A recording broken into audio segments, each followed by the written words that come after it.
ക്യാൻസറിനെ സംബന്ധിച്ചിടത്തോളം ഏറ്റവും നല്ല ഒരു കൺട്രോളിംഗ് മെഷറും കൂടിയാണ് ഇൻ്റർമിറ്റൻറ്റ് ഫാസ്റ്റിംഗ്. എന്താണ് ഇൻ്റർമിറ്റൻറ്റ് ഫാസ്റ്റിംഗ്? എങ്ങനെയാണ് ഇത് ആരോഗ്യത്തെ സഹായിക്കുന്നത്? എന്തൊക്കെയാണ് ഇൻ്റർമിറ്റൻറ്റ് ഫാസ്റ്റിങ്ങിൻ്റെ ഗുണം?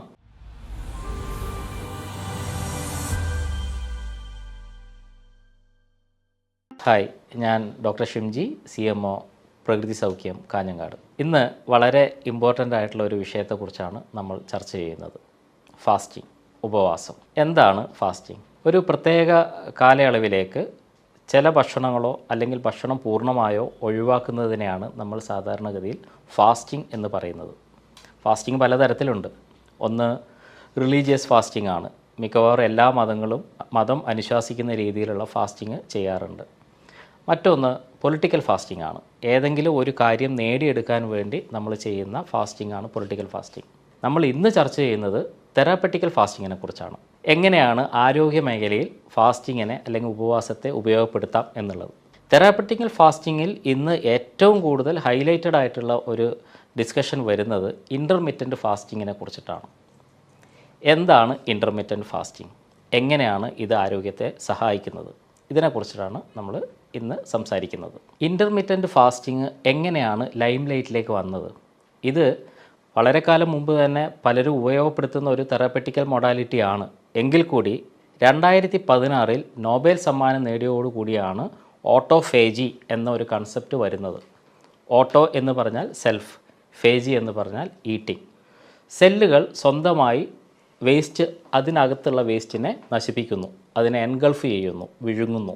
ഇതാണ് ഇതിൻ്റെ കൺസെപ്റ്റ്.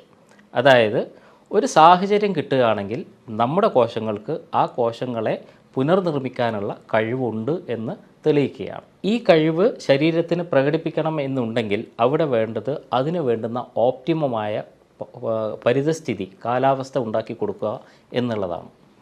എന്താണ് ഈ പരിതസ്ഥിതി? എങ്ങനെയാണ് സെൽസ് ഓട്ടോഫേജിയിലേക്ക് പോകുന്നത്? അതാണ് ഓട്ടോഫേജിയുടെ ബാക്ക് ബോൺ ആയിട്ടാണ് നമുക്ക് ഇൻ്റർമിറ്റൻറ്റ് ഫാസ്റ്റിങ്ങിനെ കുറിച്ച് പറയാൻ വേണ്ടി പറ്റുക.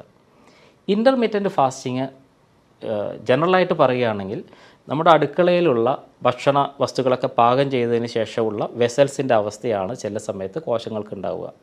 ഈ വെസൽസ് നമ്മൾ ക്ലീൻ ചെയ്യാതിരുന്നാൽ, ക്ലീൻ ചെയ്യാനുള്ള സമയം അവസരവും കൊടുക്കാതിരുന്നാൽ, കണ്ടിന്യൂസ് ആയിട്ട് ആ വെസൽസ് നമ്മൾ ഉപയോഗിച്ചുകൊണ്ടിരുന്നാൽ എന്താവും ആ വെസൽസിൻ്റെ അവസ്ഥ?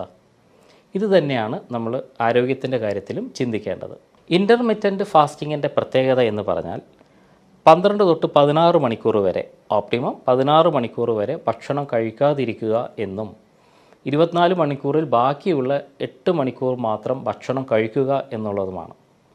സ്വാഭാവികമായിട്ടും വൈകുന്നേരം ഒരു 6:30 നമ്മൾ ഡിന്നർ കഴിച്ച് നിർത്തുകയാണെങ്കിൽ പിറ്റേ ദിവസം രാവിലെ ഒരു 9-9:30 മണിക്ക് നിങ്ങൾക്ക് ഭക്ഷണം കഴിക്കാം. ഈ 16 അവേഴ്സിൽ നമ്മൾ ഉറങ്ങുന്ന 8 മണിക്കൂറും ഉൾപ്പെടും എന്നതാണ് ഇതിൻ്റെ ഒരു ഗുണപരമായ കാര്യം. ഓട്ടോഫേജി ശരിയായ രീതിയിൽ നടക്കണമെന്നുണ്ടെങ്കിൽ 12 മണിക്കൂറിന് ശേഷമുള്ള ഫാസ്റ്റിംഗ് ടൈമിലാണ് ഇത് ആരംഭിക്കുക.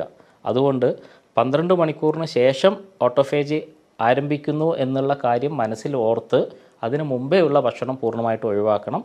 12 to 16 അവേഴ്സ്, 16 മണിക്കൂർ വരെ ഈ ഓട്ടോഫേജി നീണ്ടു നിൽക്കാം. അതുകൊണ്ട് ഓരോരുത്തരുടെയും കഴിവിനനുസരിച്ച് 16 മണിക്കൂർ വരെ നീണ്ടു നിൽക്കുന്ന ഫാസ്റ്റിംഗ് ആണ് ഏറ്റവും അഭികാമ്യമായിട്ട് ഉള്ളത്. ഏറ്റവും നല്ല ഇൻ്റർമിറ്റൻറ്റ് ഫാസ്റ്റിംഗ് എന്താണ്? ഏറ്റവും നല്ല ഇൻ്റർമിറ്റൻറ്റ് ഫാസ്റ്റിംഗ് എന്ന് പറയുന്നത് ഡ്രൈ ഫാസ്റ്റിംഗ് ആണ്. അതായത് ജലപാനം ഇല്ലാതെ, വെള്ളം പോലും കുടിക്കാതെ നിൽക്കുന്ന ഫാസ്റ്റിംഗ് ആണ്. പക്ഷേ ഇനീഷ്യലി ഒരാൾക്ക് അങ്ങനെയുള്ള ഒരവസ്ഥയിലേക്ക് പോകാൻ ബുദ്ധിമുട്ടുണ്ടാകാം. അത്തരത്തിലുള്ള ആൾക്കാർക്ക് ട്രെയിനിങ് പീരീഡ് എന്ന പോലെ ഫ്രൂട്ട് കഴിച്ചുകൊണ്ടോ അല്ലെങ്കിൽ ജ്യൂസസ് കഴിച്ചതുകൊണ്ടോ ഈ ഫാസ്റ്റിംഗ് കണ്ടിന്യൂ ചെയ്യാവുന്നതാണ്. അൾട്ടിമേറ്റ്ലി ഡ്രൈ ഫാസ്റ്റിങ്ങിലേക്ക് പോകുന്നതാണ് അതികഠിനമായ അല്ലെങ്കിൽ ക്രിട്ടിക്കലായ പല രോഗങ്ങൾക്കും ഓവർകം ചെയ്യാനുള്ള ഏറ്റവും നല്ല വഴിയായിട്ട് പറയാനുള്ളത്. എന്തൊക്കെയാണ് ഇൻ്റർമിറ്റൻറ്റ് ഫാസ്റ്റിങ്ങിൻ്റെ ഗുണം?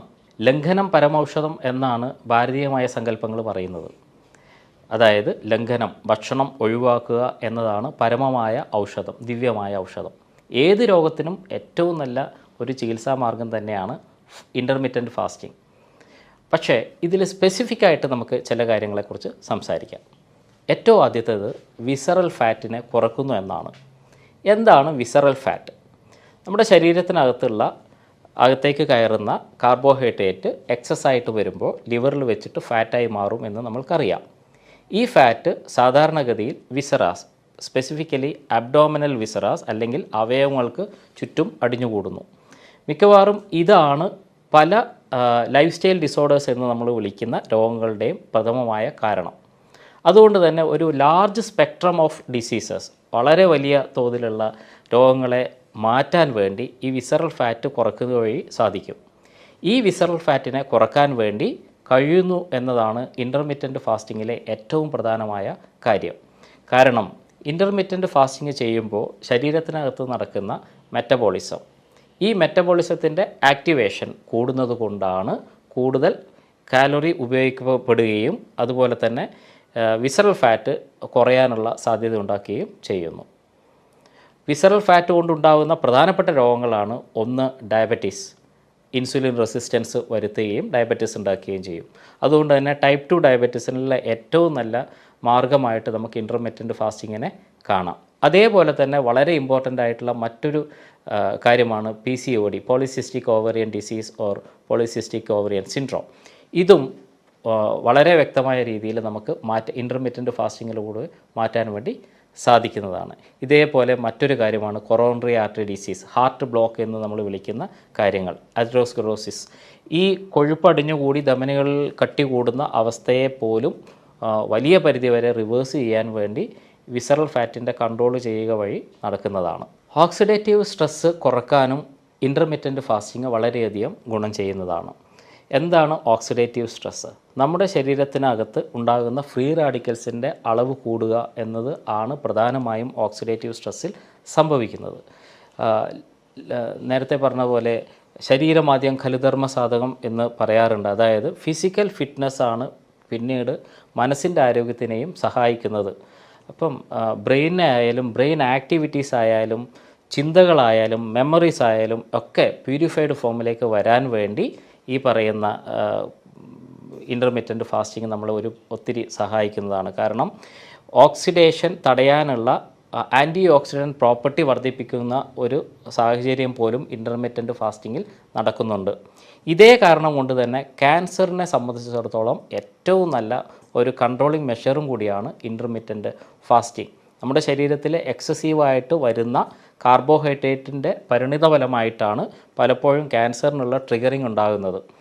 ആ ഒരു ട്രിഗറിങ് ഒഴിവാക്കാനും ക്യാൻസറിൻ്റെ സെൽസിൻ്റെ മൾട്ടിപ്ലിക്കേഷൻസ് കുറക്കാനും കാർബോഹൈഡ്രേറ്റ് റെസ്ട്രിക്ഷൻ വഴി സാധിക്കും. അതുകൊണ്ട് തന്നെ ഇൻ്റർമിറ്റൻ്റ് ഫാസ്റ്റിംഗ് എന്ന് പറയുന്നത്, അല്ലെങ്കിൽ ഫാസ്റ്റിംഗ് എന്ന് പറയുന്നത് തന്നെ ക്യാൻസറിനെ പ്രതിരോധിക്കാനുള്ള ഏറ്റവും നല്ല വഴികളിൽ ഒന്നാണ്. മേൽപ്പറഞ്ഞ ഗുണങ്ങളൊക്കെ കൊണ്ട് തന്നെ ഏറ്റവും നല്ല ഒരു രോഗപ്രതിരോധ മാർഗ്ഗമായിട്ടോ അല്ലെങ്കിൽ രോഗം വന്നു കഴിഞ്ഞാൽ അത് മാറാനുള്ള ഒരു മാർഗ്ഗമായിട്ടോ നമുക്ക് ഇൻ്റർമിറ്റൻ്റ് ഫാസ്റ്റിങ്ങിനെ ഉപയോഗിക്കാം. അതുകൊണ്ട് തന്നെ 16 മണിക്കൂർ വരെ ഭക്ഷണങ്ങൾ കഴിക്കാതിരിക്കുക എന്നുള്ളത് വളരെ ഇമ്പോർട്ടൻ്റ് ആണ്. പക്ഷേ ശേഷിക്കുന്ന 8 മണിക്കൂറിൽ നാം എന്ത് കഴിക്കുന്നു എന്നതും അതുപോലെ തന്നെ വളരെ ഇമ്പോർട്ടൻ്റ് ആയിട്ടുള്ള ഒരു കാര്യമാണ്. സമ്പുഷ്ടമായ ഒരു മനുഷ്യൻ്റെ ആരോഗ്യം സംരക്ഷിക്കാൻ ആവശ്യമായ ന്യൂട്രീഷൻ ഉള്ള ഭക്ഷണം തന്നെ ആ സമയത്ത് കഴിക്കാനും വളരെയധികം ശ്രദ്ധിക്കേണ്ടതായിട്ടുണ്ട്. അങ്ങനെ നല്ല പോഷണത്തോടും നല്ല ഇൻ്റർമിറ്റൻ്റ് ഫാസ്റ്റിങ്ങോടും, അതായത് വിശ്രമത്തോടും കൂടി ബാലൻസ്ഡ് ആയിട്ടുള്ള ഒരു ജീവിത ചിട്ടയോടെ നല്ല ആരോഗ്യം എല്ലാവർക്കും ഉണ്ടാകട്ടെ എന്ന് ആശംസിക്കുന്നു. പുതിയ ഹെൽത്ത് ടിപ്സുമായി വീണ്ടും നമുക്ക് കാണാം. നന്ദി.